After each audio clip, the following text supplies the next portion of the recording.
26절에서 38절까지 우리 다 차셨으면 우리 교독해서 우리 읽도록 할까요? 제가 먼저 보겠습니다. 26절입니다.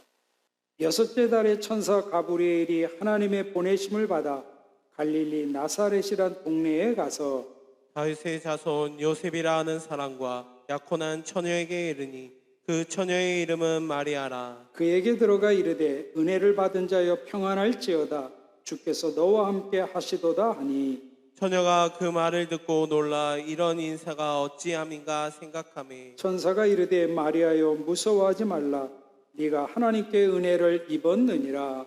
보라 내가 잉타하여 아들을 낳으리니 그 이름을 예수라 하라. 그가 큰 자가 되고 지극히 높으시니 아들이라 일컬어질 것이요 주 하나님께서 그 조상 다윗의 왕위를 그에게 주시리니 영원히 야곱의 집을 왕으로 다스리실 것이며 그 나라가 무궁하리라. 마리아가 천사에게 말하되 나는 남자를 알지 못하니 어찌 이 일이 있으리까. 천사가 대답하여 이르되 성령이 내게 임하시고 지극히 높으신 이의 능력이 너를 덮으시리니 이러므로 나실 바 거룩한 이는 하나님의 아들이라 일컬어지리라. 보라 네 친족 엘리사벳도 늙어서 아들을 배었느니라. 원래 임신하지 못한다고 알려진 이가 이미 6달이 되었나니 대저 하나님의 모든 말씀은 능하지 못하심이 없느니라. 우리 같이 볼까요? 마리아가 이르되 주의 여종이오니 말씀대로 내게 이루어지이다 하며 천사가 떠나가니라. 아멘. 여러분 처음 뵙겠습니다. 저는 천안에서 왔습니다. 모든 게 좀 더딘. 여러분 피곤하지 않습니까? 요즘 10시에 이렇게 금요철야 하는 교회가 이렇게 드문데 열정을 갖고 철야 예배에 오셔서 우리 함께 말씀으로 나누고 함께 기도할 수 있게 돼서 너무나 감사를 드립니다. 여러분 피곤하시면요 좀 주무셔도 됩니다. 그 옆에 이렇게 좀 누우셔도 될 것 같으니까 여러분 주무셔도 누구 책임이겠어요? 설교자의 책임입니다. 하나님도 아시고 우리도 알고 저도 아니까 누워서 그냥 귀로만 들으셔도 되니까. 네. 제가 이 세관교회에 와서 보니까 이렇게 뭐 살아있다라는 느낌이요. 그리고 너무 분위기가 활기차고 그리고 참 가족 같은 그러한 분위기여서 또 아이고 우리 무릎 섬김이 우리 권사님께서 식사를 얼마나 잘 이렇게 준비해 주셨는지 제가 목사님께 여쭤봤어요. 항상 이렇게 드시냐? 그래서 제가 매주 이렇게 먹는다고 그러면 우리 세관교회 등록할 뻔했어요. 그렇게 좋은 식탁 나오는 게 어렵거든요. 그리고 제가 전도사부터 교육자 생활한 지 올해로 생각해보니까 한 37년 됐거든요. 근데 교회에서 신발을 선물 받기는 처음이에요. 제가 지금 신고 있는데요. 너무 좋은 거예요. 이거 신발 떨어지면 그때 또 오겠습니다, 목사님. 그래서 아무튼 이제 참 기억에 남을 교회고 또 우리 성도님들이어서 기쁘게 즐겁게 우리 말씀 속에서 은혜를 나눴으면 좋겠습니다. 제가 오늘 함께 나누고자 하는 말씀의 주제는 간단합니다. 고난 속에는 반드시 하나님의 은혜가 있다. 여러분 믿습니까? 여러분 이게 고난 중에 계시는 분들이 많지요.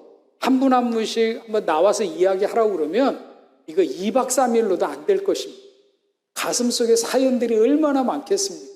근데 분명한 건 그 속에는 하나님의 은혜가 있음을 믿으시기를 바랍니다. 여러분 하나님의 은혜 하면 어떤 생각이 좀 드십니까? 저 같은 경우는요. 몇 년 전까지만 해도 투석을 했었습니다. 혈액투석. 혹시 아시는 분이 있을는지 모르겠는데 이틀에 한 번씩 5시간 30분 준비하고 4시간 투석하고 30분 지혈하고 그렇게 이틀에 한 번씩 투석하기를 10년을 했습니다. 10년. 그러니까 뭐 그 투석하는 동안에는 아무 데도 갈 수가 없습니다. 왜냐하면 이틀에 한 번씩 병원에 가서 투석을 해야 되니까. 이때 저에게 있어서 가장 큰 소망은 두 가지였습니다. 첫 번째는요, 물 마시는 거. 투석 환자는 이 마신 물을 소변을 못 보거든요. 투석과 동시에 소변이 딱 멈추기 때문에 소변이 안 나오니까 기계로 소변을 빼는 거니까 물을 많이 먹으면 안 됩니다. 그래서 병원에서 뭐라고 그러냐면요, 하루에 제가 먹어야 될 물의 양이, 여러분 500cc 물병 아시죠? 그거 딱 한 병만 먹어야 돼요. 그 이상 더 먹으면 그거 다 계신 분 저기 물 쫙 들이키시는데, 제가 그게 소원이었어요. 소원. 쫙 들이키는 게. 물을 못 먹게. 그러니까 물 마시는 게 소원이고요. 두 번째 소원은 소변 보는 거였어요. 소변을 못 봐요. 여러분, 그러니까 소변을 못 보니까 소변독이 어떻게 되겠어요? 내 몸에 쌓여요. 그래서 이게 몸 밖으로 나와요. 그래서 막 냄새도 나고요. 러닝을 하루에 한 번씩 안 갈아입으면 약간 놀이끼리 해요. 여러분, 그게 뭐겠어요? 소변이에요. 그래서 제가 이식 수술을 받았는데, 여러분 이식 수술 받는데 몇 천만 원 들거든요. 제일 먼저 제가 갔던 곳이 어디냐면, 제가 삼성병원에서 수술을 받고 집으로 갈 때요, 제일 먼저 간 데가 만남의 광장이었어요. 그 만남의 광장 중에서 제일 먼저 간 데가 어디냐면요, 어디겠어요, 여러분? 어떻게 아셨어요? 화장실부터 갔어요. 딱 보니까 두 남자 사이가 비어 있더라고요. 그래서 두 남자 사이로 딱 들어가서 소변을 보면서요, 제가 어떻게 했냐면, 먼저 우측에 있는 놈을 이렇게 딱 쳐다봤어요. 걔가 나를 쳐다볼 때까지. 그리고 다시 좌측을 이렇게 딱 쳐다봤어요. 그랬더니 두 남자가 말은 못하는데 눈으로 저한테 말하더라고요. 미친놈이 이게, 미친놈처럼 저를 쳐다보는. 근데 여러분, 제가 왜 쳐다봤겠어요? 소변 보는 나 좀 봐달라. 소변 보는 제가 얼마나 기특한지. 여러분, 저처럼 이렇게 투석할 때처럼 물 제대로 못 마시고 소변 못 보는 분이 지금 5만 명이 넘습니다. 저 할 때 5만 명이었으니까 지금은 더 많을 것입니다. 그분들이 바라볼 때 여러분들은 너무나 부러운 분들. 여러분들은 이미 하나님의 놀라운 은혜를 이미 받고 있음을 믿으시기를 바랍니다. 여러분, 내 온몸을 다 이식하려면 여러분 돈이 얼마 드시는지 혹시 감 잡을 수 있을까요? 내 온몸, 폐, 간, 신장, 뼈, 신경, 모든 걸 다 이식하려면요, 제가 이식받을 때 그때 나온 연구 결과지를 보니까 얼마냐면요, 56억. 50. 그럼 여러분은 지금 얼마짜리예요? 56억. 근데 56억을 하나님 앞에 얼마 정도 내셨습니까? 공짜로 지금까지 살아오셨어요. 그러니까 누군가 나를 때렸다? 그럼 이게 얼마짜리를 건드린 거예요? 56억이에요. 여러분 고소하세요. 스치만 하더라도 이거 56억의 기스냄. 여러분, 우리는 이미 많은 하나님의 은혜를 누리고 있음을 믿으시기를 바랍니다. 근데 여러분, 우리가 은혜하면 늘 좋은 거, 기쁜 거, 성공한 것은 은혜라고 그러고, 그렇지 않고 실패하고 뭐 잘못되는 건 다 뭐라고 그러냐면 은혜롭지 못하고. 여러분도 공감하십니까? 그러면 우리 세강교회 우리 성도들의 수준을 테스트, 시험을 하겠습니다. 이번에 뭐 내 아들이든지 손주가 서울대학교 수석 입학했습니다. 하나님의 은혜일까요? 은혜가 아닐까요? 예? 은혜일까요? 은혜가 아닐까요? 그럼 이렇게 한번 해볼까요? 이번에 내 남편이요, 회사에서 잘렸어요. 은혜일까요? 은혜가 아닐까요? 예? 은혜 아니고, 그러면 요번에요, 로또가 당첨됐습니다. 은혜일까요? 은혜가 아닐까요? 그러니까 뭔가 강사가 자꾸 물어볼 때는 뭔가 있으니까 자꾸 물어보는 거 아니겠습니까? 있다가 듣다 보면 뭐가 정답인지 아마 아시게 될 시간이 올 것입니다. 여러분, 우리가 오늘 본문에 보면 누가 등장합니까?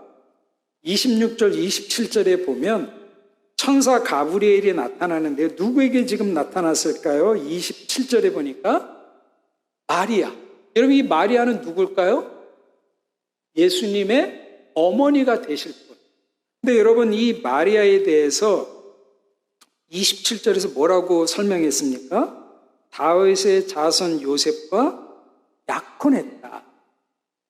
여러분, 예전에는 약혼이 우리나라에도 많았지만 요즘은 약혼 안 하잖아요. 그냥 곧바로 결혼하는데, 이스라엘 사회에서는 이 당시에는 반드시 약혼을 했어요. 그리고 1년 뒤에 결혼을 했습니다. 지금 이렇게 약혼한 상태에 있는데 천사가 나타나서요, 뭐라고 이야기를 하냐면 28절을 한번 볼까요? 뭐라고 지금 천사가 마리아에게 뭐라고 이야기를 합니까? 28절에 은혜를 받은 자요 평안할지어다. 은혜를 받았다라는 거죠. 은혜를. 그런데요, 30절에 보니까 또 이야기를 합니다. 30절. 우리 30절 한번 또 같이 한번 읽어볼까요? 시작.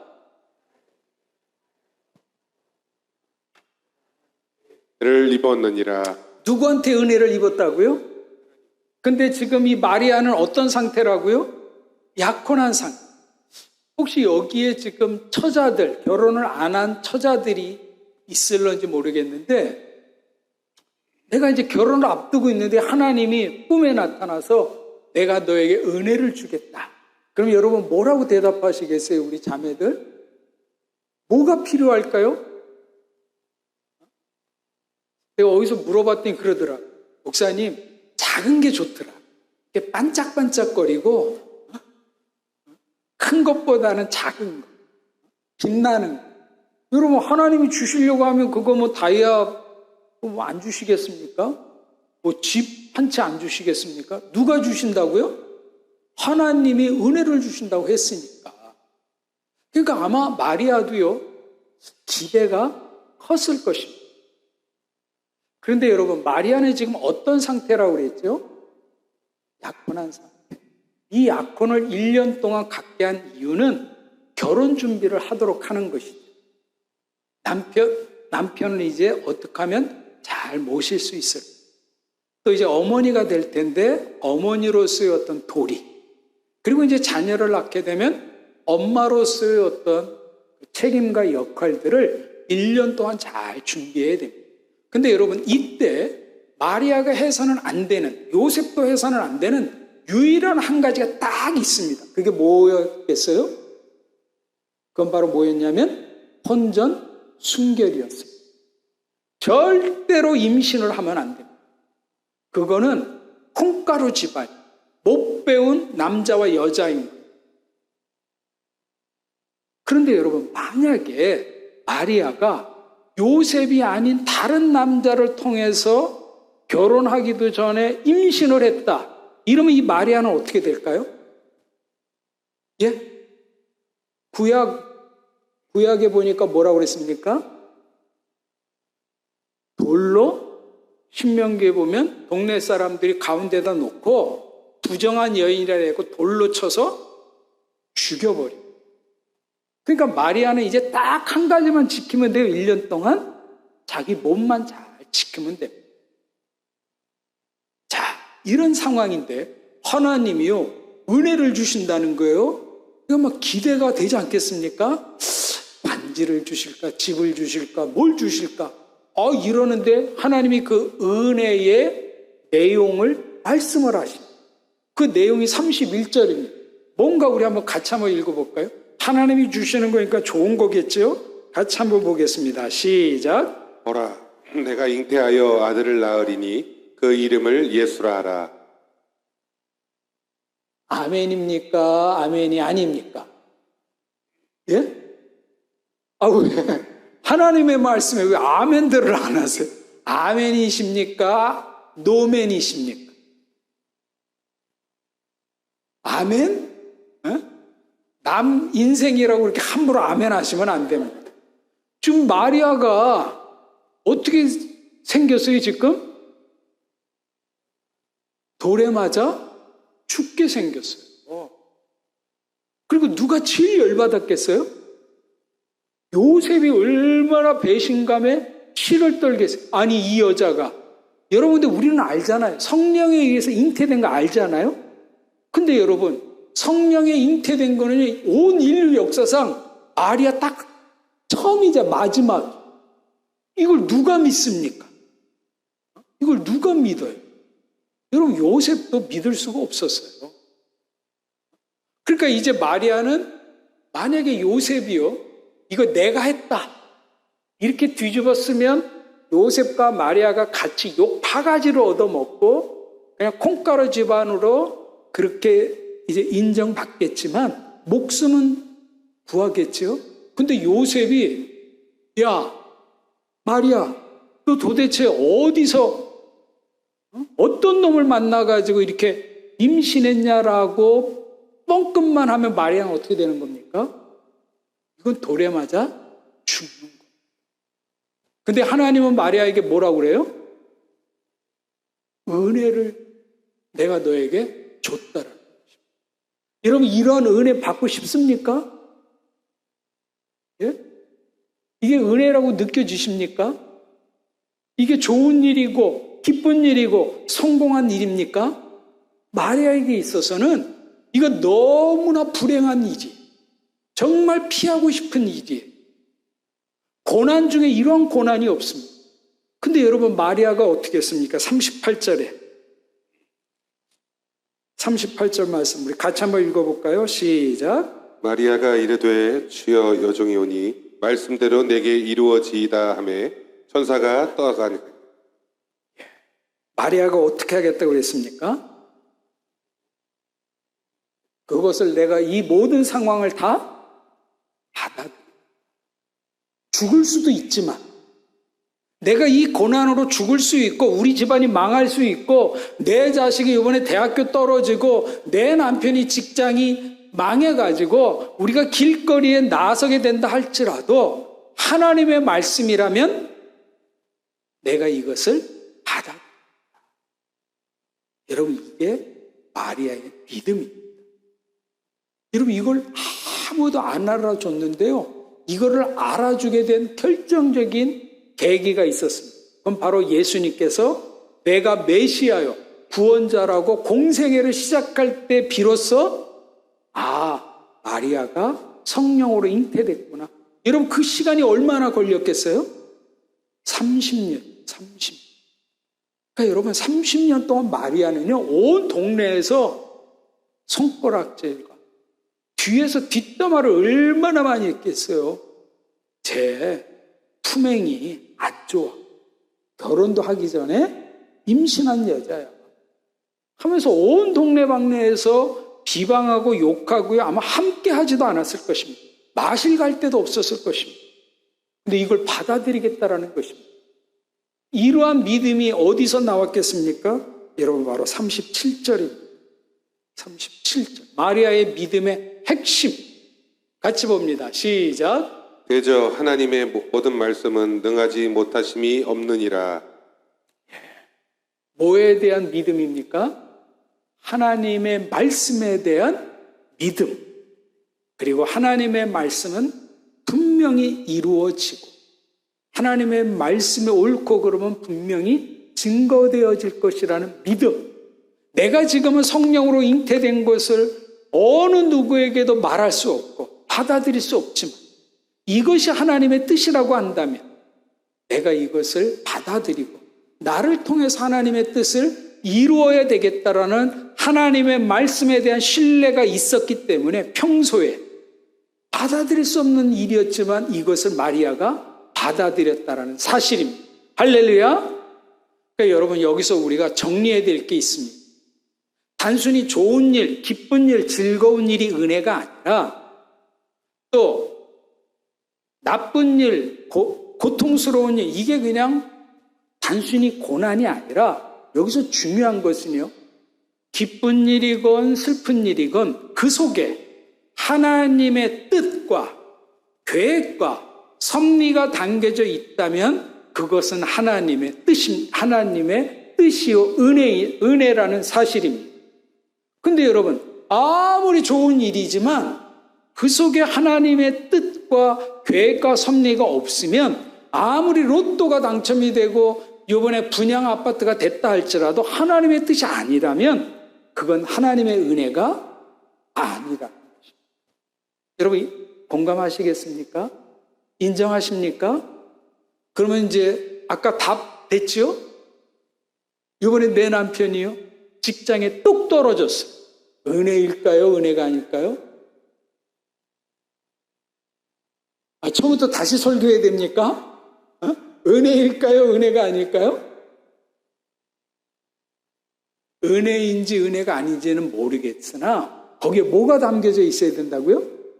하나님의 뜻, 계획, 섭리가 담겨져 있으면 아무리 어려운 일이라 할지라도 그건 하나님의 은혜입니다. 로또 당첨됐습니다. 은혜입니까? 은혜가 아닙니까? 그 속에 뭐가 담겨야 된다고요? 은혜와 계획과 섭리가 담기면 은혜고, 그렇지 않으면요, 그 로또 그 돈이 나에게 독이 돼서 나를 찌르고 나를 망하게 할 것입니다. 따라서 여러분, 고난 중에 계십니까? 그 고난 그 자체 때문에 힘들어할 필요는 없습니다. 그 속에 뭐가 담겨져 있으면은요, 하나님의 은혜가 담겨져 있으면 참을만 해. 마리아도 30년 기다렸죠. 우리도 조금만 기다리십니다. 여러분, 저도 한때 좀 고난 좀 당했습니다. 제 삶에 있어서 터닝 포인트는 대학교 2학년. 저는 이제 총신대를 다녔었는데요. 돈이 없어가지고 거지처럼 학교를 다녔거든요. 그래서 대학교 2학년 마치고 군대 가려고, 휴학하고 군대 가려고 신검을 받았는데 당시에 좀 수상하다 해갖고요, 종합군진을 받았는데 당뇨가 너무 심해가지고요, 면제를 받았어요. 면제. 그래갖고 제가 그때, 여러분, 그때 제 몸무게가 몇이었냐면요, 88kg 나갔어요. 그러니까 지금의 저보다 30kg가 더 쪘어요. 그러니까 그때는요, 제 모습이 어땠냐면, 이 키에 88kg는 어떠냐면요, 앞에서 보는 두께와 옆에서 보는 두께가 똑같아요. 그러니까 그렇게 뚱뚱했었어요. 근데 내가 왜 그랬을까? 후에 내가 생각해 보니까 원인 한 가지였어요. 스트레스 때문에. 스트레스. 이런 만병의 근원이 스트레스더라고요. 그러면 제가 그 대학교 2학년, 한두 살 때 무슨 스트레스를 받았겠어요? 근데 제가 생각해 보니까 두 가지 스트레스가 있어요. 첫 번째는요, 저는 이제 아들만 삼형제인데, 제가 장남이고 밑에 이제 두 동생이 있죠. 근데 제가 중학교 1학년 때 제 막내 동생 7살짜리를 데리고 저희 외갓집이 전주거든요. 전주 시내를 관통하는 전주천이 있었어요. 전주천. 이제 사람들이 글로 많이 물놀이를 가죠. 그 물놀이를 가는데 비가 오는 거예요. 그래서 할머니하고 이종 사촌 동생, 제 동생을 이렇게 기찻길 밑에 터널 같은 데가 있는 데가 있어요. 거기서 피하게 해놓고 제가 기찻길을 통해서 외갓집에 가서 우산을 가지러. 근데 제 동생이 저를 따라오는 거예요. 형 하면서. 그래서 제가 영호인데, 영호야 너 할머니한테 가 하고서는 이제 동생 갈 줄 알고 그냥 이렇게 가는데요. 기차 소리가 나는 거예요. 기차 소리가 이렇게 코너인데, 근데 코너인데 이렇게 보니까 어떠한 물체가 기차가 가는데 뭐가 확 빨려들었다가 확 튕겨져 나가고 나서 기차가 쓰는 거예요. 저거 무슨 일이지? 그래서 기차가 갔는데 저쪽 뒤쪽에 보니까 사람들이 웅성웅성거려서 제가 가봤더니요, 제 동생 신발이 놓여있어요. 제 동생이 기차에 치여서 그 자리에서 죽었어요. 중학교 1학년. 그런데요, 그때 저희 어머님이 20대 후반, 저희 아버님이 30대였는데요. 두 분이 그냥 깜으로 치시더라고요. 여러분, 자식은 죽을 때까지 잊을 수가 없는 것 아니겠습니까? 그리고 우리 부모님이 너무나 괴로워하셔서 제가 그때 결심을 했습니다. 내 평생 우리 부모님 눈에 눈물 흘리지 않도록 나는 해야 돼. 이래가지고는 그게 일명 뭐냐면 모범생 컴플렉스라는 게 있어요. 나는 그렇게 하고 싶지 않은데 우리 부모님 때문에 정말 모범생처럼 그렇게 생활을 했어요. 그리고 여러분 제가 죽인 거 아니잖아요. 그런데 제가 지키지 못했다라는 것에 의한 죄책감 때문에요. 이상하게 제가 저희 아버님이 영화사를 하셔갖고 좀 부자였어요. 그리고 그 3층 양옥집이었는데 그 당시에 이렇게 불이 안 들어온 방에서 제가 잤어요. 뜨뜻한 방에서 제가 못 자겠더라고요. 그래서 어머니가 또 왜 그러니? 근데 여러분 그 당시에 3단요라고 해야 될까요? 이렇게 3단 매트리스라고 할까? 그런 게 있었어요. 그냥 그거 깔고 그 냉방에서 그냥 잤어요. 나는 그렇게 자야 된다고 생각을 했어요. 뜨뜻한 방에 잘 만큼 떳떳하지 못하다. 여러분 이것이 저에게 엄청난 중고등학교 때 스트레스예요. 그리고 이제 두 번째는요. 저희 아버님이 영화사를 했기 때문에 아주 부자였는데요. 영화사라는 게요. 도 아니면 뭐예요? 성공 아니면 쪽박차는. 그래서 제가 중고등학교 시절에는 저희 집이 엄청 컸어요. 신촌, 서울 신수동에 살았는데요. 그 당시에 주차장도 있고 차도 2대고 운전기사도 있고 식모도 있고. 그리고 그 당시에는요. 그 식당 옆에 식모방이 이렇게 있었어요. 그런 집에서 3층 양옥집, 마당은 막 유실수, 배나무, 앵두나무 뭐 그런 나무 쫙 있고요. 그렇게 큰 부자였어요. 근데 우리 아버님이 고3 때 이게 한번 잘못돼가지고는요. 완전히 망한. 그래가지고는 이제 그 집이 다 날라가고 우리 아버님이 어디로 이사 갔냐면요. 제가 지금도 기억하는데 경기도 김포군 김포읍 북변리 452-7번지로 이사 가셨어요. 그래서 글로 이사 갔다고 해서 제가 가봤더니요. 이거 얼마짜리 집이에요? 그랬더니 그때 그러시더라고요. 보증금 30에 4만 원짜리 집. 여러분 그냥 블록 있죠? 블록으로 이렇게 쌓은 집인데 지붕하고 벽하고 이렇게 안 붙어 있는 데가 있더라고요. 그러니까 이게 집이 아닌 거예요, 그냥. 그래서 창고 같은데. 근데 보니까 딱 우리 어머니하고 우리 아버님 두 분만 누우시면 딱 되겠더라. 두 아들은 아예 생각도 안 하고 집을 지으신 거예요. 그래서 집에 가자마자 동생을 불렀죠. 제 동생은 중3, 저는 고3. 부모님 입회하에 부모님, 우리 가출하겠습니다. 그리고 동생한테 너도 가출해서 네가 알아서 살아라. 나도 내가 알아서 살겠다. 했고 고3 때 부모님의 허락하에 집을 나왔는데 갈 데가 없더라고요. 그래서 어디에 갔냐면요. 친구 집에 들어가고 빈대 생활이 시작이 됐어요. 그게 고3 이제 저희 때는 학력고사를 봤었을 때 학력고사 본 이후에 그래가지고는요, 제가 그 친구 집에서 몇 년을 빈대 생활을 했냐면요, 6년을 했어요. 웬만한 강력한 에프킬라를 뿌려도 제가 절대 죽지 않는. 여러분, 6년의 빈대 생활의 핵심은 뭐냐? 낄낄빠빠입니다. 낄 때 끼고 빠질 때 잘 빠져야 이 빈대 생활이 오래 갑니다. 그래서 제가 결혼하고 나서 우리 아들을 이렇게 낳았을 때 우리 아들 이름이 뭐냐면요.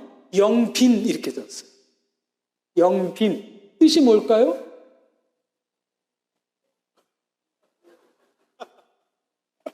영원한 빈대로 살자. 내가 빈대 생활 6년 해보니까요. 여러분, 빈대는 겁날 게 없어요. 아무 데나 가서 빈대 치면 되잖아요. 그러면 여러분 막 웃고 계시는데, 여러분은 빈대 아닙니까? 여러분 지금 집 누구 거예요? 누구 거예요? 내 거요? 하나님 섭합니다. 그 하나님 거예요. 그러니까 여러분의 집은 어디에 다 있어요? 천국에 있어요. 천국. 아멘? 아멘 하신 분 명의를 전태 좀. 여러분 사실 우리가 내게 없어요. 다 하나님의 것을 우리가 빌려 쓰는 거지. 그러니까 여러분 그 빈대 생활이요 힘들더라. 눈치 보는. 그래서 제가 학교 다닐 때요. 제가 공부를 열심히 하기 때문에 늦게까지 있다가 나오는 줄 아는데 그게 아니에요. 제가 도서관 문 닫을 때까지 있다가 나오거든요. 이유는 딱 한 가지. 빨리 갈 수가 없어서 도서관에서 놀다가 간 거지 공부하다가 간 게 아니었어요. 그러니까 여러분 그러한 것들이 이렇게 쌓여가지고 제가 그때 기도한 거 딱 이거. 하나님 빈대 생활을 해결하려면 방법은 하나입니다. 결혼하게 주시옵소서. 이랬더니요. 그 기도하고 길에 갔더니 널린 게 도라고 여자더라. 그래서 내가 이렇게 내 인생을 되돌아볼 때 딱 마음에 드는 한 자매가 눈에 딱 걸렸어. 간호사였어. 그랬더니 저희 학비도 다 대주고요. 책값도 대주고요. 방도 얻어줘가지고 그래갖고 이른 나이에 빈대 생활 6년 끝내자마자 곧바로 결혼한 거예요. 결혼했더니 좋더라고요. 왜냐면 내 방을 갖고 싶은 게 너무나 꿈이었어요. 내 방. 이래고 결혼을 했는데요. 몇 개월 안 돼가지고 저희 어머님이 밤길에 이렇게 횡단보도를 건너가시다가 과속하는 차에 치으셨어요. 그래가지고는 옆으로 튕겨져 나갔는데 또 뒤에 따라오는 옆에 있는 차가 또 이렇게 튕겨가지고 그냥 그 자리에서 저희 어머님이 제가 이제 결혼해서 손주 나오면 너무나 좋아하셨거든요. 그 손주 볼 기쁨에 손주도 못 보시고 46이라는 너무나 젊으신 나이에 천국을 가셨어요. 근데요, 어머님이 안 계시니까 저희 아버님이 당뇨가 있으셔서 당뇨 합병증으로 이 기관지 확장증, 그래서 폐, 결핵 막 이런 게 있어갖고 호흡을 못 하셨어요. 그래서 호흡기를 끼고 계셨어요, 집에서. 근데 저희 아버님은 건강이 막 급격히 나빠지더라고요. 그러니까 그래도 아내가 있어야지. 아들하고 며느리가 아무리 잘해줘도요, 아내의 100분의 1도 안 되는 거예요. 저희 아버님 건강이 너무 나빠지니까 주치가 저를 부르시더라고요. 빨리 서울을 떠나라. 그래야 아버님 살 수 있고. 그래서 제가 부교육자 생활을 하면서 좀 서울도 왔다 갔다 할 수 있고 우리 아버님 공기도 좋은 곳 딱 찾았더니 천안이. 하나님 천안입니다. 그랬더니 또 천안에 부교육자 자리가 나와서 저희 아버님 때문에 천안에 간 거예요. 근데 저희 아버님이요 천안에 가자마자 딱 3개월 만에 돌아가셨어요. 천안 땅을 밟아보지도 못하셨어요. 이렇게 들것에 실려서 이렇게 저희 집이 2층이었기 때문에. 근데 제가 그 교회 부임할 때 담임 목사님이 이러더라고요. 여기 부임하면 몇 년 있을 거냐. 그래서 저는 아무 생각 없이 우리 아버님 오래 살 거 생각하고 5년 있겠습니다 했어요. 근데 우리 아버님이 3개월 만에 돌아가신 거예요. 이래가지고 그 목사님과 약속을 지키려고 5년을 그 교회에 있게 됩니다. 근데 그 당시 그 교회가 목사님들이 7명이었나 그래요. 부목사님들이. 부교육자 생활이 좀 힘들더라. 제가 그때 최수영 목사님을 만났으면 부교육자 생활이 좀 폈을 텐데 고달팠어요. 그래갖고 제가 2000년도 4월 달에 제가 당뇨도 있고 막 스트레스도 받다 보니까는요, 당뇨 합병증으로 왼쪽 눈이 실명이 됐어요. 당뇨병성 망막증, 망막이 망가져가지고 그냥 하루아침에 이 왼쪽 눈을 못 보게 돼요. 그래서 저는 그때 제 사역이 가정사역하고 상담이었어요. 저는 교구사역은 안 했어요. 신방 이런 거 안 하고 상담하고 그다음에 가정 프로그램, 그런 가정사역 전문가였었기 때문에 뭐 여러 가지 것들을 많이 했어요. 교회에서. 그래서 평일에는 좀 제가 자유로웠어요. 그래서 담임 목사님께, 목사님, 제가 기도를 좀 하러 가야 되겠습니다.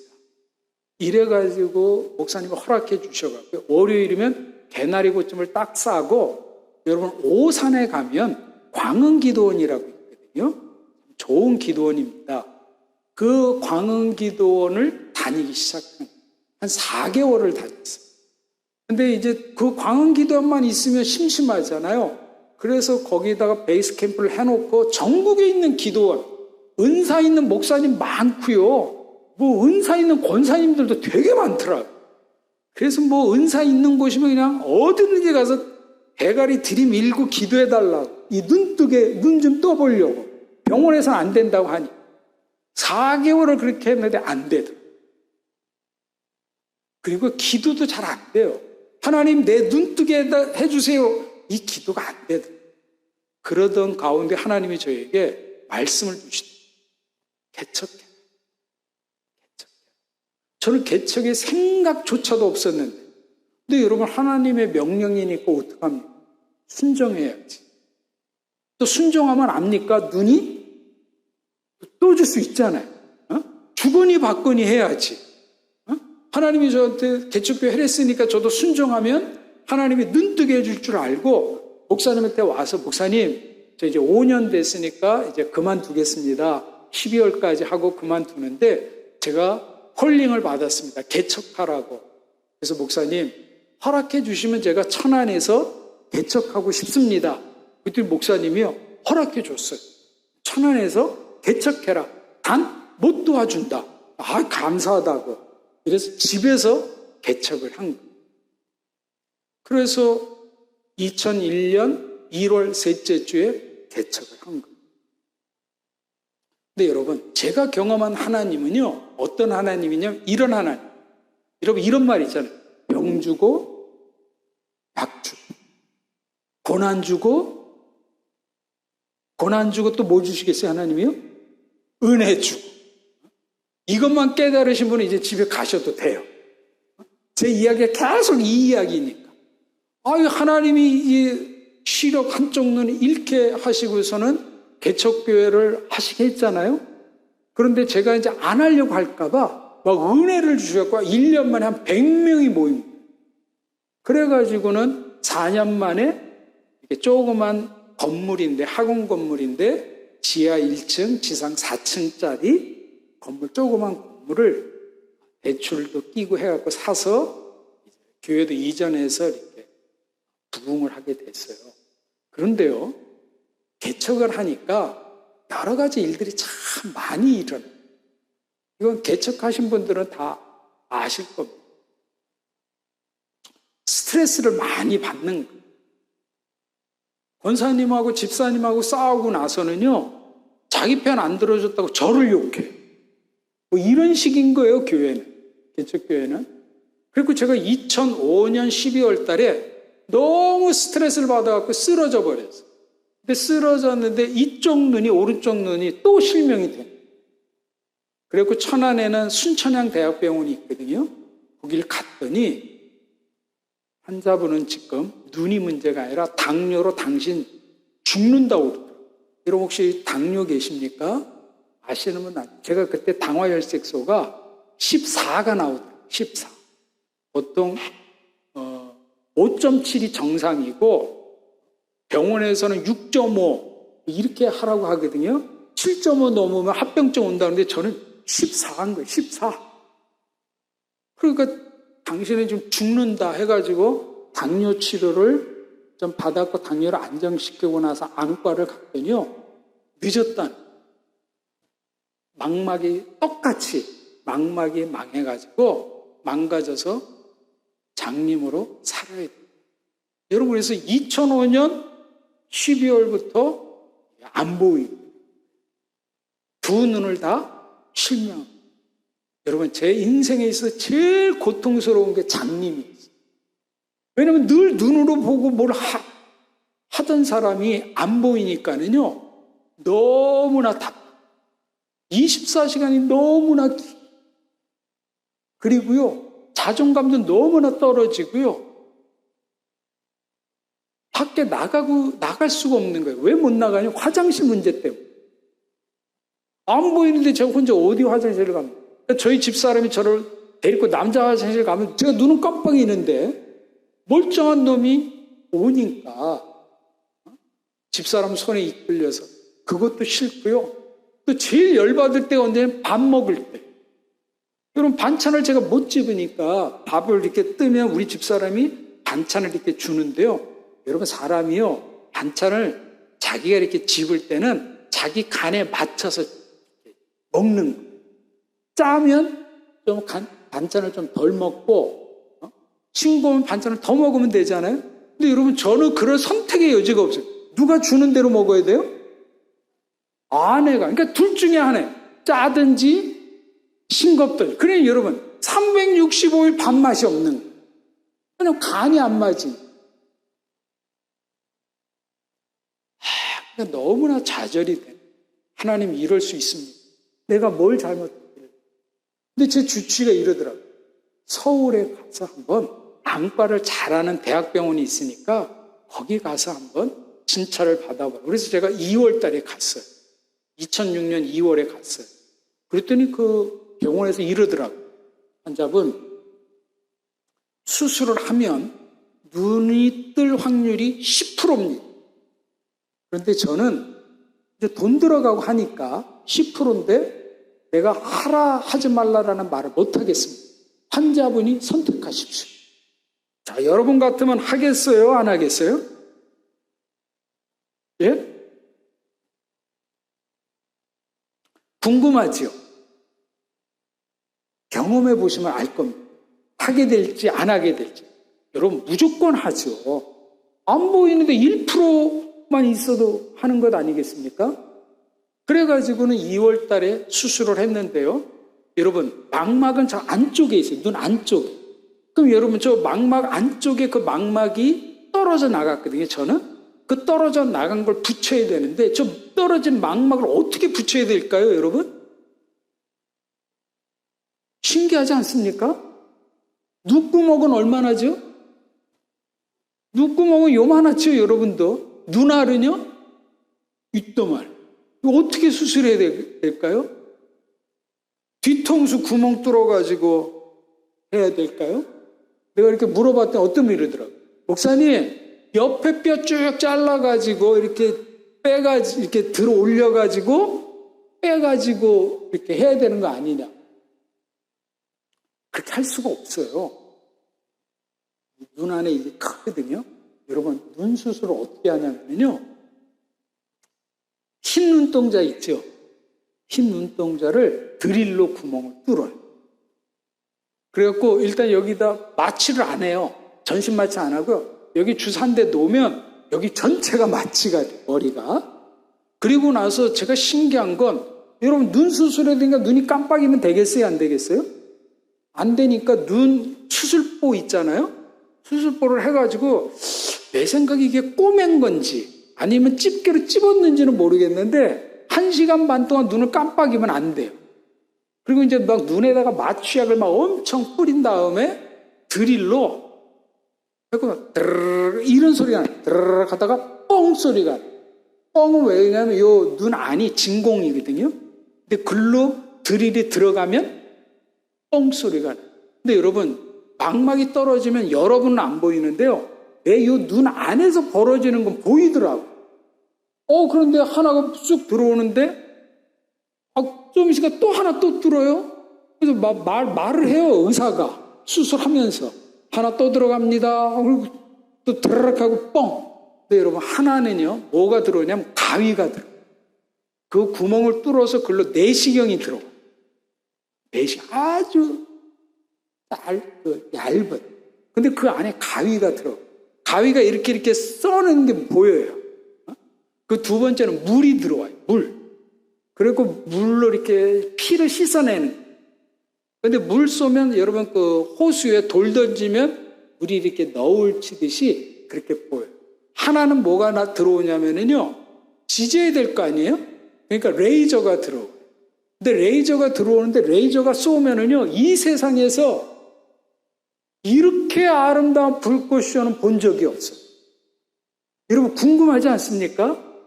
궁금하신 모든 분들이 한 번씩 수술해 보시기를 부탁드립니다. 궁금하시면 한번 해보세요. 얼마나 아름다운지. 여러분, 아프지는 않아요. 왜냐면 눈엔 신경이 없기 때문에. 그런데 무서워. 이래가지고는 1시간 반 만에 수술해갖고는 나왔어. 나와가지고는 이제 처음에는 이렇게 뭐 이렇게 가리잖아요. 딱 떼고 나서 저는 이쪽이 안 보이니까 이쪽도 오래 가를 수가 없어서 그날 이제 저녁 때 이거를 이제 딱 뗐거든요.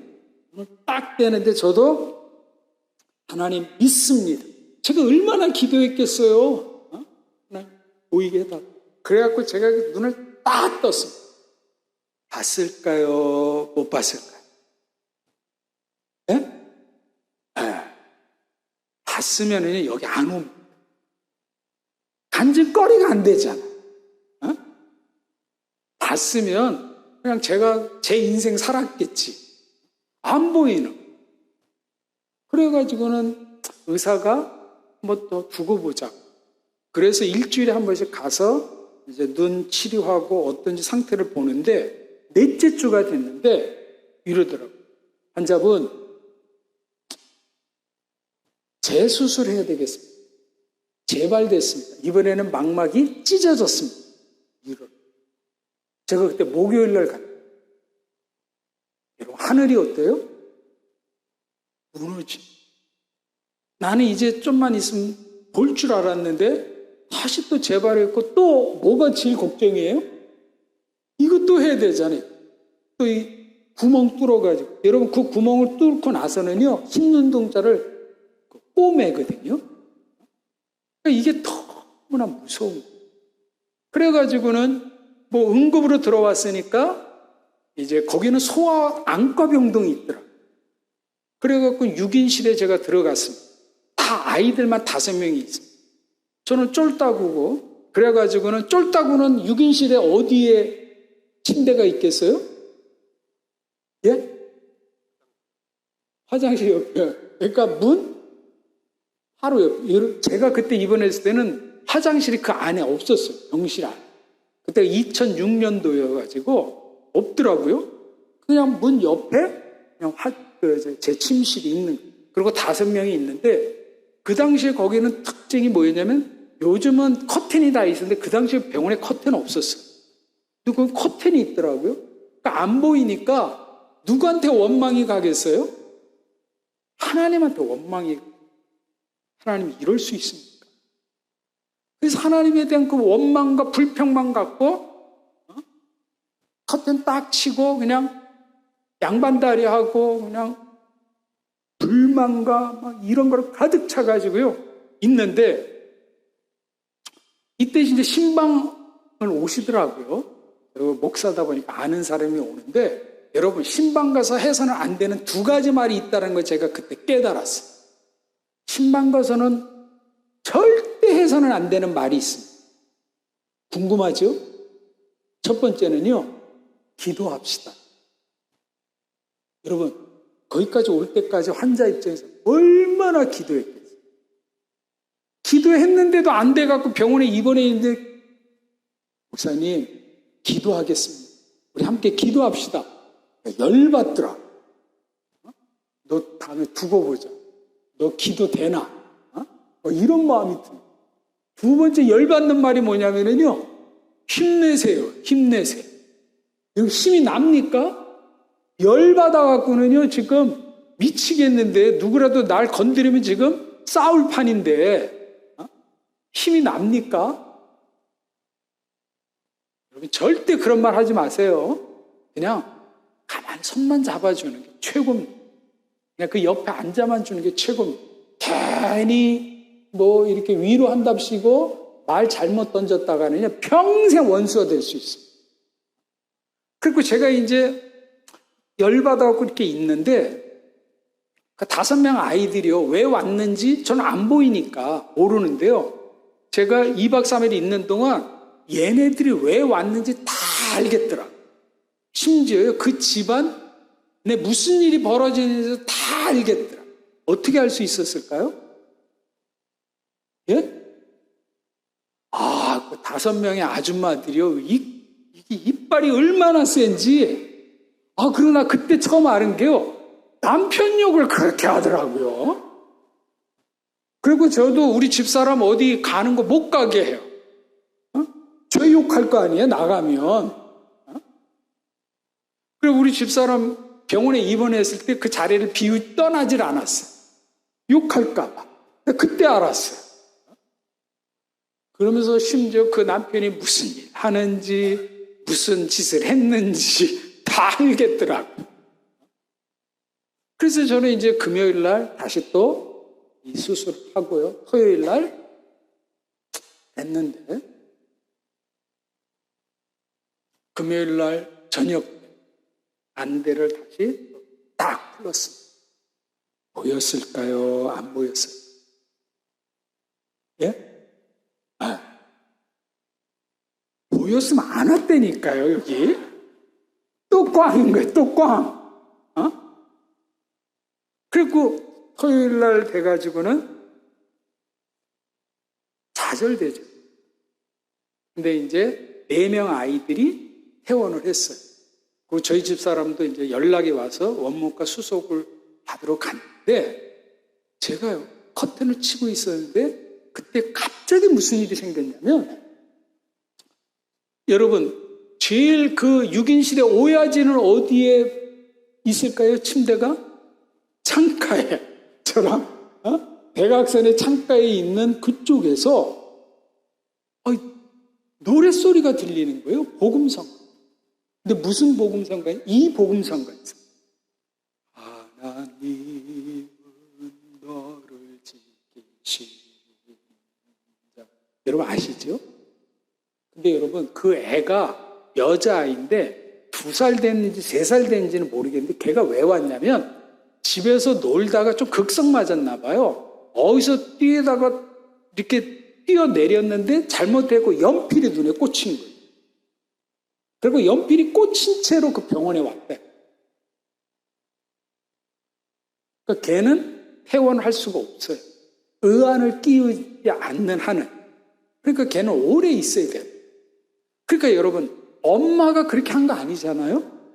그러나 엄마는 마음에 뭐가 있겠어요? 죄책감. 내 딸을 지키지 못했던 그 죄책감. 그리고 이제 제가 이렇게 커튼 치고 있었고 제가 있는지 없는지를 모르신 것 같아요. 거기 아무도 없었으니까 이분이 그동안은 한 번도 찬양을 부를 그런 엄두도 안 났는데 아무도 없는 줄 알고 거기서 이 찬양을 드리는 거예요. 제가 그래서 귀를 쫑긋하고 듣다가요. 제가 이런 경험 처음 했습니다. 갑자기 저는 지금 원망과 불평 속에 있습니다. 근데 여러분 하나님은 어떤 분이라고 그랬죠? 고난 주고 은혜 주고 병 주고 약 주고. 제가 환상이 열렸어요. 환상. 제가 그 엄마의 찬양드리는 모습이 눈에 확 들어오는 거예요. 그 모습이 어땠냐면요. 여자아이가 그 침대에 이렇게 걸터 앉은 거예요. 근데 엄마가 그 보석 침대 있잖아요. 거기를 앉아갖고 침대에 이렇게 손을 펴 그 딸을 향해서 그냥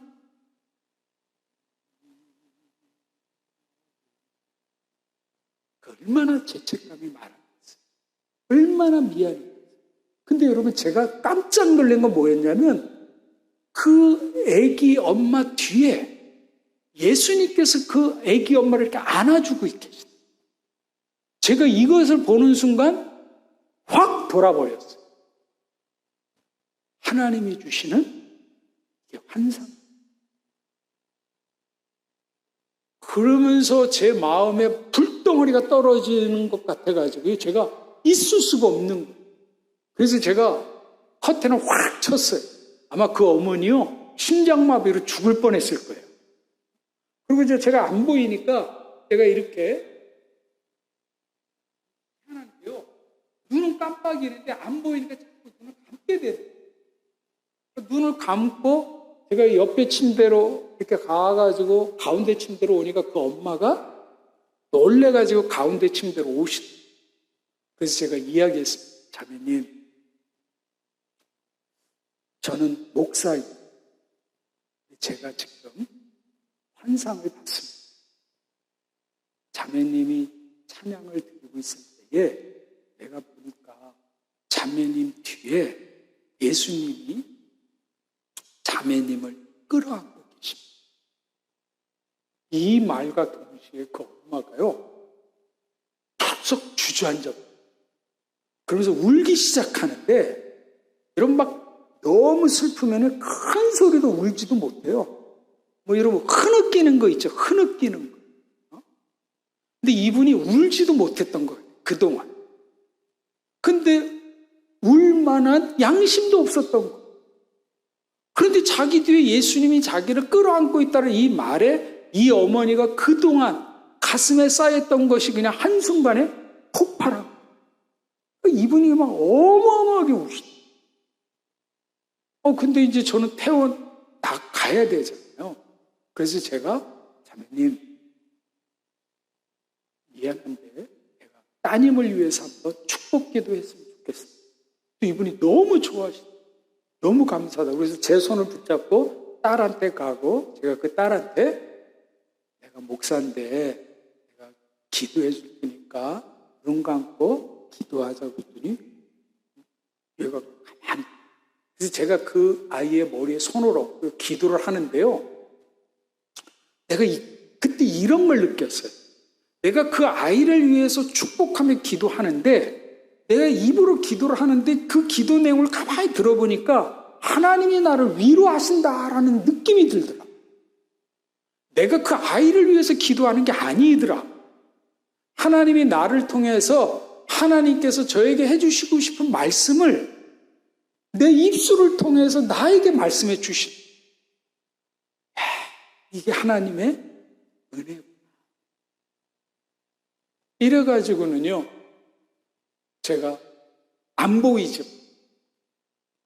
그 은혜를 가지고 집에 와서 장님으로 생활을 하는데, 그리고 3월 달에 수술하고 왔잖아요. 근데 수술을 너무 과하게 해요. 그 이후로도 4번 더 들어갔어요. 6번 수술을 했어요. 그러다 보니까 수술을 너무나 과하게 해가지고는요, 제가 신장이 안 좋은데 신부전증이 와가지고는요, 10월 달에 제가 집에서 쓰러졌어요. 그리고 눈 떠보니까 대학병원 중환자실에 제가 누워있는데 투석을 하고 있어요. 신장이 망가졌어요. 그래서 투석은 팔로 하는데 응급으로 저는 했으니까 여기에다가 포트를 심어갖고 이 가슴으로 하거든요. 처음에는요. 이 팔에 하려면 한 2달 걸려요. 시간이. 여기 하고 있어요. 그러니까요. 제 인생이 어떻겠어요? 이제 내가 투석까지 해야 되는구나. 장님이. 그런데 교인들은 또 어떻게 됐겠어요? 제가 장님으로 있으니까 교인들이 다 떠나더라고요. 그러니까 교회는 다 떠나고 저는 앞도 안 보이고 또 투석은 하고 너무나 힘들고 그러면서 이제 조금 조금 시간이 지나니까 이제 일반 병실로 오고 그래서 집에서 이제 이틀에 한 번씩 투석을 하게 됐는데요. 투석을 하면 한 달에 한 번씩 병원 검사를 해요. 검사를 하는데 뭐가 나왔냐면요. 이런 환자분 심근경색이 왔습니다. 스탠드를 좀 박아야 되겠다. 근데 제가요, 그 말을 딱 듣는 순간 제 입에서 무슨 소리가 나왔냐면요, 제 마음속으로 할렐루야 했어요. 왜 했겠어요? 딱 죽을 기회다. 이 생각이 제일 먼저 나더라. 죽어야 되겠다. 여러분, 자살할 수는 없잖아요. 정말 죽고 싶었거든요. 그런데 목사가 어떻게 자살합니까? 근데 심근경색이 왔다고 하니까, 요렇게 죽으면 자살도 아니고, 삶에 의미가 없잖아요. 맨날 또 내일 투석해야 되고, 앞이 안 보이는데 인간 구실 하겠습니까? 요렇게 죽어야 되겠다. 그래서 당당하게 말했습니다. 믿음이 아니에요. 믿음이 아니고 이거는 저는 수술 안 합니다. 이러고 그냥 안 하고 제가 버텼어요. 이랬더니요, 병원에서는 난리죠. 그래도 남들이 볼 땐 믿음 좋은 것 같지만 그 믿음과는 상관없이 제가 죽고 싶어서. 그랬는데 저랑 같은 교회에 있었던 목사님, 그분도 개척하시는데 저한테 온 거예요. 목사님, 이러고 있지 말고 서울의 서초동에, 서초구 논현동에 성령 치유 세미나를 하는 곳이 있으니까 거기 가서 성령 치유 기도를 배우시고 또 안수 기도를 받으시면 눈이 뜨질지 모르니까 가시면 좋겠다. 3박 4일. 여러분, 예전에 강남역에 사랑의 교회가 있었어요. 예전에 그 사랑의 교회에서 한 10분 정도만 논현동 쪽으로 걸어가면 순복음 교회가 있습니다. 그분이 좀 유명하신 분인데, 그래가지고 거기 가봤더니요, 교회에서 먹고 자면서 3박 4일 동안 하는데 목사님, 사모님이 한 200분 정도 오셨대요. 근데 저는 안 보이니까 교회에서 생활이 안 되는 거예요. 그런데 그 논현동에 삼정호텔이라고요, 제가 얼마 전에도 한번 가봤더니 그 호텔이 지금도 있더라고요. 그래서 저는 안 보이니까 거기다 이제 숙소를 잡아놓고 세미나를 참석한 거예요. 3일째 되는 날 수요예배가 끝났는데 목사님이 기도받을 사람이 이제 나오라는.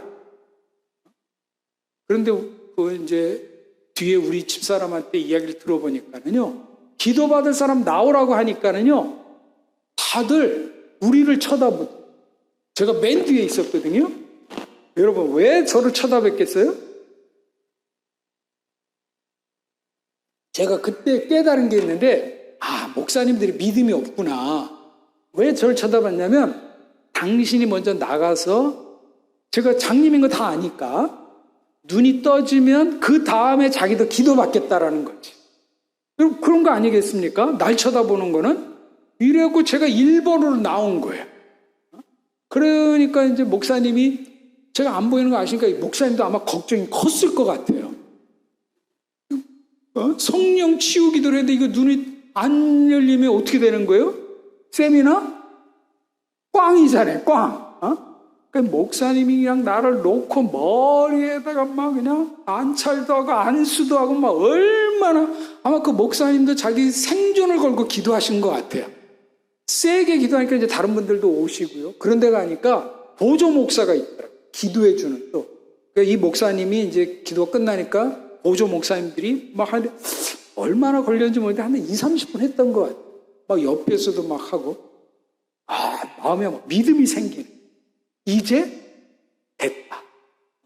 그래갖고 그 목사님이 예수님 이름으로 기도드리옵나이다. 아멘 할 때 제가 한 박자 쉬고 이렇게 해야 멋지잖아요. 폼나잖아요. 그래서 아멘 해서 제가 아멘 하면서 눈을 딱 떴어요. 자, 또 묻습니다. 보였을까요? 안 보였을까요? 예? 이제 보니까 안 보였습니다도 또 나오시네. 남 잘 되는 거 이렇게 별로. 꽝인 거예요, 또 꽝. 안 보이는 거예요. 내일 하루 자고 내일 그냥 치료좀 받고 집에 가자. 그래서 이제 수요일날 잤어요. 자고 이제 아침에 일어났는데요. 아침에 일어나서 저희 집사람이 먼저 일어나가지고 TV를 켰나 봐요. 아침에 이제 일어나갖고 침대에서 이렇게 딱 일어났는데요. TV가 보여요. 그런데요, 제가 장님인지 몰랐어요. 그걸 봤어요. 근데 이상한 거예요. 나 이거 못 봤는데? 그런데 정신 차리고 봤더니 내가 장님이었고 이게 보이는 거예요. TV 화면이, 뉴스가. 근데 이렇게 명확하게 보이지 않았어요. 좀 뿌옇게 이렇게 형체가 보이는 거예요. 할렐루야. 여러분, 제가 그때 뭐 성령의 뭐 이런 거 받은 거 없어요. 그냥 아침에 일어났는데 보이는. 이래가지고는 2년 만에 제가 눈을 뜨게 된 거예요. 할렐루야. 감사합니다. 그래서 여러분, 제가 이거를 새롭게 하셔서 나간 적이 있어요. 23년도에. 그랬더니 제 이 간증을 듣고요, 많은 사람이 저한테 전화 왔어요. 왜 전화 왔게요? 거기 어느 교회냐고 그렇게 많이 물어보는 거예요. 그러니까 그 목사님 지금도 계시더라. 교회는 옮기셨다. 이래갖고 눈이 떠졌어요. 그래갖고 이제 교회도 뭐 난리가 났죠. 정말 하나님 살아계시다. 근데 여러분, 하나님은 어떤 분이시라고요? 병 주고 약 주고 고난 주고. 눈 뜨고 안 돼. 얼마 있다가 왼쪽 눈이 눈꺼풀이 이렇게 감겨버렸어요. 여러분, 안검하수라는 거 알죠? 그래서 제가 병원에 갔더니요, 검사를 했더니 환자분은 안검하수가 아니라 뇌신경이 끊어져서 이거를 눈뜨게 하려면 뇌를 열어서 수술을 해야 된다. 근데 확률이 어떻게 될지 모른다는 거예요. 뇌수술 받기 싫으면 딱 한 가지 방법인데 그건 뭐냐면 쌍꺼풀 수술을 하라고. 근데 단 부작용이 한 가지가 있는데 그건 뭐냐면 24시간 눈 뜨고 있어야 된다. 왜냐면 감기만 안 올라오니까 아예 그냥 눈 뜬 채로 이렇게. 그래서 내가 이랬어요. 그러면 내가 아침에 일어나면 우리 집사람이 날 이렇게 쳐다보다가 이쪽 눈은 감겨있고 이쪽 눈은 이렇게 떠 있으면 우리 집사람은 얼마나 놀라겠느냐. 그건 환자분 알아서 하라는 거예요. 아니면 이렇게 살든지. 이게 어떻게 선택이 안 되더라고요.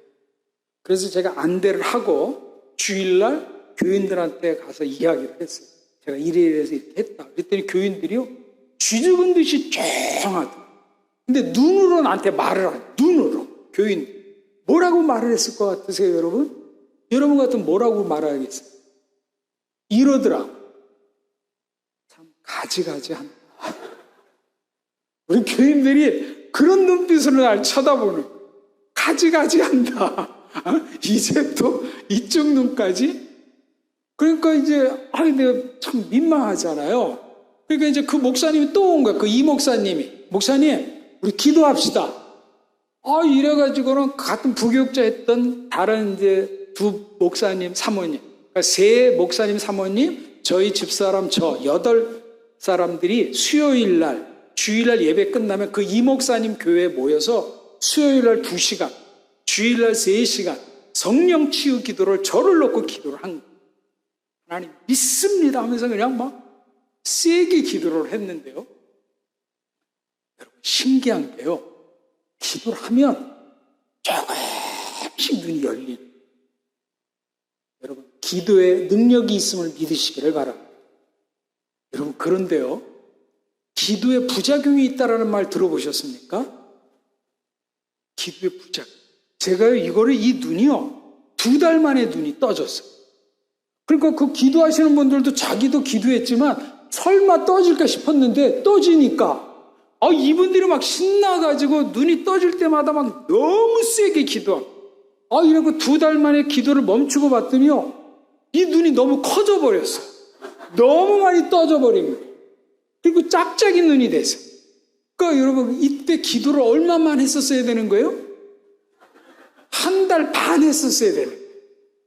그러면 이게 맞는 건데, 내가 그래서 세 분 목사님한테 돈 달라고 그랬어요.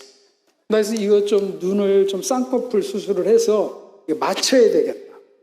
어? 할렐루야? 이랬는데 이제 이 심근경색이 또 문제가 되잖아요. 그래서 제가 그때 투석은 계속 했을 때니까 주치의 만나고 이거 다시 검사하자고, 심장 검사. 이제 좀 믿음이 확신이 생기는 거예요. 검사에서 똑같으면 내가 수술하겠다. 그래갖고 심장 검사를 쫙 했어요. 어떻게 됐겠어요? 하나님이 깨끗이 치유해 주셨어요.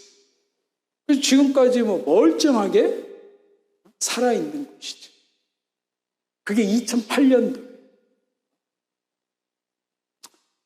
근데 여러분, 인생이 참 그렇게 끝나면 참 좋은데 갑자기요, 저희 교회 앞에 3층짜리 건물인데 그 1층에서 가스 폭발이 생겼어요. 1층에 새들어 사는 분이 가스레인지를 제대로 안 해가지고 결국은 퇴근했다 오시면서 키는 순간 그냥 그 건물과 우리 건물이 한 6m인데 1.5톤 틀이 이렇게 뒤집어 있을 정도로 저희 교회 건물문 다 깨지고. 자, 가스 폭발을 경험해 보신 분 한번 손 한번 들어보시겠습니까? 인생을 그렇게 많이 살지는 않으셨네요. 근데 여러분, 이 세상에는요 가스 폭발보다 더 큰 폭발이 있더라. 그게 뭘까요? 그게 뭐냐면은요, 제가 30분까지 해야 되는데 이게 이게 해도 되겠습니까? 감사합니다. 우리 아들이 아빠 대화하자. 여러분, 부자지간에 대화할 일이 별로 없어요. 그 대화하자 그랬어요. 그때 우리 아들이 고2거든요. 우리 아들이 중학교 때 같은 학교에 다니던 동창이 있어요. 여자친구, 짝사랑했던 연지거든요. 가명을 써서. 우리 아들이 이러는, 아빠, 연지가 임신했어. 우리 아들이 몇 학년이요? 고2. 아빠가 직업이 뭐라고요? 제 목회 방침, 목회 철학이 뭔지 아십니까? 교회를 가정같이, 가정을 교회같이. 목회 철학이 가정사역이었어요. 근데 우리 집안부터 콩가루 집안이 된 거예요. 그래서 내가 연지 좀 불러와. 이랬더니요 10분 만에 온 거예요. 그래서 연지야, 너 그 애기 어떡할래? 그랬더니요 낫겠다고. 근데 이 연지가요 그날 오전에 자기 몸이 이상했다는 걸 아는 거예요. 그래서 엄마한테 이야기했더니 엄마한테 솔직히 이야기한 거죠. 근데 엄마가 곧바로 산부인과 갔더니 5주. 그러니까 그 연지가 우리 아들한테 이야기를 했고 우리 아들이 곧바로 나한테 이야기를 한 거예요. 그게 화요일이거든요. 11월 달이었는데 여러분, 정말 제가 그때 깨달은 건 뭐냐면요, 제가 우리 아들을 혼냈겠어요? 안 혼냈겠어요? 그러니까 여러분, 사고를 칠 때는요 크게 치셔야 돼요. 어설피 치면 맞아요. 근데 크게 치면은요 이게 차분해지더라. 그래서 연지한테 그랬어요. 연지야, 너희 부모님을 좀 모시고 왔으면 좋겠다. 근데 그래서 부모님 오셨는데 제가 두 가지에 놀랐어요. 첫 번째는요 10분 만에 오셨어요. 근데 가까운 데 사시는 거예요. 두 번째 놀란 거는요 나하고 업종이 같아. 여러분, 어떻게 이해가 되십니까? 업종이 같다는데? 거기는 사돈, 어머님이 순복음 전도사님이세요. 순복음은 개척해야 목사 한 수 받거든요. 그랬고 이제 개척하려고 2년 전에, 그러니까 우리 연지가 1살 때 목사님이셨는데 심장마비로 죽으신 거예요. 그래서 그 사돈 되시는 분이 그 남매 키우시느라고 고생하다가 이제 다시 부름을 받고 순복음 신학하시고 목사 안수 받으려고 안수 집사님을 2년 전에 만나서 재혼하시고 그런 상태였어요. 여러분, 그래서 그 허름한 상가, 저 구석에 화장실이 있는 그 30평 되는 그 상가 건물의 반을 교회고 반은 사택으로 있는, 얼마나 열악합니까? 거기에 연지는 거기에 새아버지랑 또 있어야 되는 거예요. 방이 하나니까. 그런 열악한 곳에 있었던 거예요. 자, 이제 만났습니다. 같은 업종끼리. 누가 갑이고 누가 을이겠어요? 어? 누가 갑이겠어요? 그렇죠. 남자지. 어? 왜냐하면 남자는 티가 안 나니까. 전도사님이 그러시다. 목사님 하라는 대로 하겠다. 제가 그랬죠. 제 교회 본당이 2층이고 사택이 3층이니까 얘가 우리 집에 있으면 안 되잖아요. 그래서 9월이 이제 그 다음에 9월이 출산이니까 아기 낳으면 우리 집으로 데리고 오는 걸로 하시죠. 그리고 저는 이제 우리 교인들한테 이야기해야 되지 않겠습니까? 마리아도 성령에 의해서 잉태했고 사람이 살다 보면 실수도 할 수 있고 잘못도 할 수 있고 우리가 하나님의 사랑으로 다 이렇게 품어야 된다라고 1년 동안 이제 설득을 해야 되잖아요. 그러니까 그 시간을 벌어야 돼서 좀 가 있으라고 그렇게 하겠다. 근데 여러분, 제가 그때부터 1년 동안 제대로 잡은 적이 없습니다. 그 당시에 우리 아들 같은 아이들이 5천 쌍이, 근데 95%가 다 이혼이. 저도 같이 살아보니까요, 저랑 같이 안 살았으면 우리 아들도 이혼했을 것 같아요. 왜냐? 우리 아들은 철부지. 그 짓을 했어도 내 며느리는 태중의 아이를 임신하는 순간 어른이 돼. 이 격차. 그리고 돈이 없잖아요.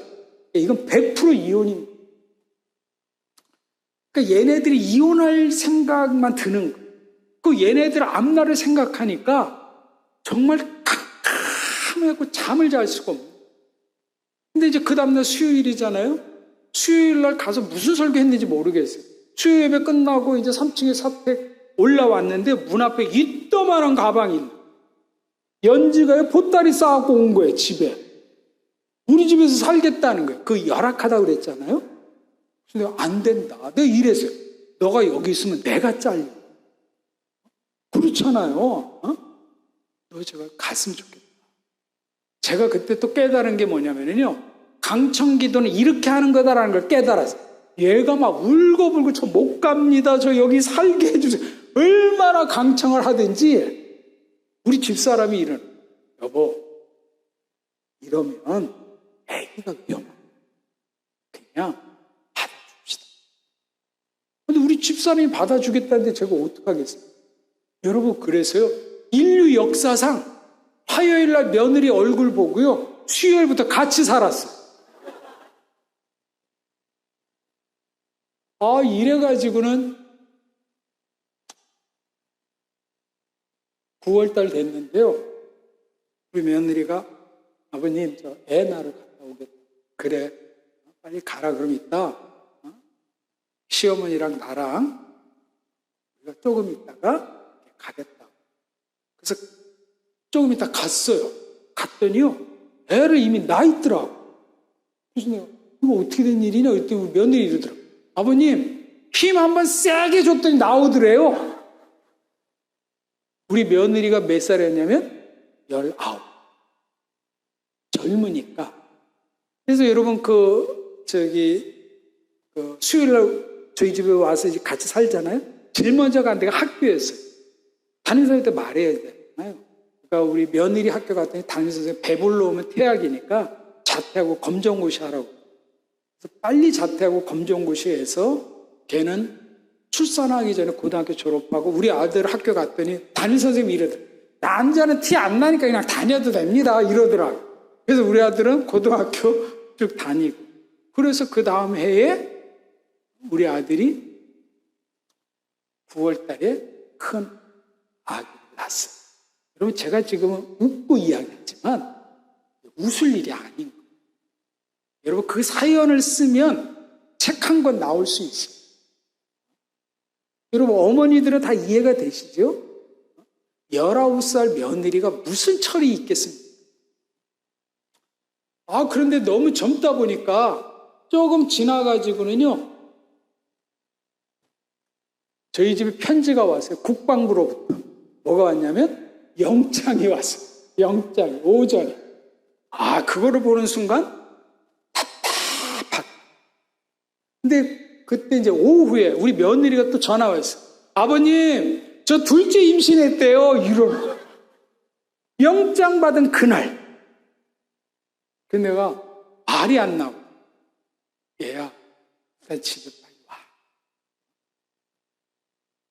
이게 가면 이제 둘째도 낳아야 되는데 제가 어떻게 이걸 키웁니까? 그래서 국방부에다 전화를 했더니요, 애가 10명이어도 군대 가야 된다. 지금 군인이 부족해서. 근데 딱 한 가지, 생계 유지면 면제받을 수 있다. 딱 그거 한 가지. 근데 여러분, 저는 목사고 저는 재산이 아무것도 없거든요. 아무것도 없고 교회도 제가 개척했지만 뭐 총회에 재단으로 가 있고 좀 아무것도 없고 제가 또 장애인이고. 왜냐면 제가 신장 투석 환자에다가 눈도 안 보이니까. 그러니까 이 점수가 이게 됐고 생계 유지로 했고 우리 아들이요, 아빠 이어서 신의 아들이 돼. 그리고 군대를 또 면제받아. 그래가지고는 우리 아들과 며느리가 거기에 힘을 받아가지고 또 셋째를 또 임신했더라. 이래가지고 셋을 낳았어요. 셋. 아들 하나, 딸 둘. 큰 손주가요 지금. 여러분, 제가 몇 살로 보이세요? 에? 큰 손주가요 지금 중2. 우리 아들 나이가요 지금 32. 근데 중2. 둘째 손녀가 초등학교 5학년. 막내가 초등학교 3학년. 여러분, 고딩 오빠에서 연락 왔더라고요. 제가 새롭게 해서 나갔다고 그랬잖아요. 거기 그 내용을 고딩 오빠가, PD가 그걸 보고서는 목사님, 좋은 케이스입니다. 그래갖고 고딩 오빠 프로 알죠? 나오라는. 근데 우리 아들한테 말했더니 아빠 안 나간다. 얼마 있다 또 연락 왔어요. PD가.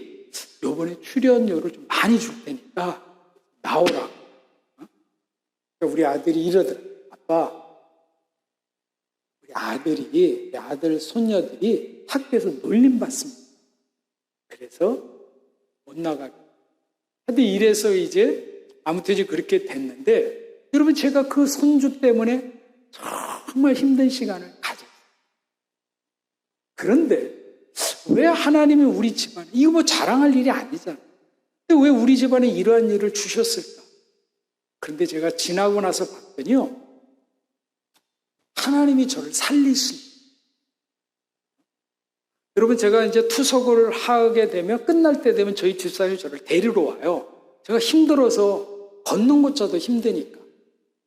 근데 우리 집사람이 저한테 늘 하는 말이 있어요. 뭐라고 그러냐면, 여보, 건강을 위해서는 웃어야 돼. 좀 웃으라. 근데 여러분, 뭐 묻겠습니다. 남편을 보면서 막 웃음이 나던가요? 남편분들에게 묻습니다. 아내를 보면 막 웃음이 납니까? 그리고 배우자를, 우리 집사람을 보면서 웃음이 안 나는 거예요. 근데 제가 시간 지나서 알았어요. 배우자를 서로 쳐다보면서 웃는 분들도 계시더라고요. 두 종류. 첫 번째는요, 치매 환자가 웃더라고요. 두 번째는요, 정신분열 환자는 웃더라고요. 그런데 그것도 아닌데 막 웃는다? 이건 100% 불륜입니다. 그렇지 않고는 웃을 일이 없어요. 여러분 공감하십니까? 그런데요, 제가 이제 투석 끝날 때쯤 되면 우리 집사람이 우리 손주가 한 2살 정도 걸을 수만 있을 때부터 병원에 데리고, 그래가지고는 제가 이제 침대에 누워서 끝날 때쯤 되면 침대 맡에서 우리 손주가 장난감 갖고 와서 놀면은요, 저 뱃속 밑에서부터 기쁨이, 즐거움이 쫙 올라오면서 막 힘이 나는데, 막 손주를 보고 막 그러다 우리 집사람 보면 이게 또 쫙 우리 손주 보면 또 쫙 올라. 그러면 이제 그때 제 나이가요 46이었어요. 그래서 제가 우리 손주 데리고 힘이 나니까 이제 식당에 가서 밥 먹고, 식당에 가면은요 주인 아저씨가 이게 손주인지 늦둥인지 저때 어떤 분은 물어요. 그럼 이거 손주라고 말하기도 그렇고 늦둥이라고 말하기도 그렇고, 근데 딱 한마디만 합니다. 제가 좀 힘 좀 씁니다 이럽니다. 이래가지고는 제가 그 손주 때문에 이렇게 살게 돼요. 그러다가 이 투석도 10년이 되니까 안 되는 거예요. 이랬고 이 투석을 하지만 이게 물이 제대로 안 빠지니까 이 폐하고 심장에까지 물이 차는 거예요. 누우면. 그래서 제가 앉아서 몇 개월을 앉아서 너무 힘들더라고요. 죽겠더라고요. 그래서 삼성병원에 가서 내사자 이식을 받으려고 했더니요 7년 기다려요. 그리고 우리 옆에 있던 우리 집사람이 그러면 내 거를 좀 주겠다고 검사 좀 해달라고 했더니 주치가 이래요. 부모님이나 형제지간이 아니면 안 된다. 근데 제 동생이 하나 있다고 그랬잖아요. 저는 주님을 섬기는데 걔도 주를 섬겨요. 근데 그 주가 조금 달라. 나는 주님이고 걔는 금복주거든. 그러니까 제가 그 신장을 제가 받고 싶겠습니까? 주지도 않을 것이고, 그래서 받을 가족이 없습니다. 우리 집사람이 내 거 검사해달라고 몇백만 원 들거든요. 검사하려면 3박 4일 입원해서 검사를 해야 돼요. 검사를 했어요. 우리 집사람 우겨서 이게 맞았던 거예요. 그래가지고는요 2016년도에 7월 11일 날 우리 아들 결혼식을 했어요. 혼인신고 먼저 하고 결혼식 끝나자마자 13일 날 제가 입원해서 이식 수술을 받았어요. 그래서 제가 지금 살고 있거든요. 그래서 제가 지금 이렇게 나와서 컨설이 뻥치지만 집에서는요 꼼짝을 못합니다. 제가 좀 말만 안 들으면 우리 집사람이 많은 말을 딱 한마디 합니다. 신장내. 이러면 제가 할 말이 없어요. 다시 줄 수도 없고. 그런데 이식 수술을 받았는데요. 너무 힘들더라고요. 제가 70kg로 들어갔거든요. 수술 받으러요. 근데 퇴원할 때 나올 때 48kg 돼요.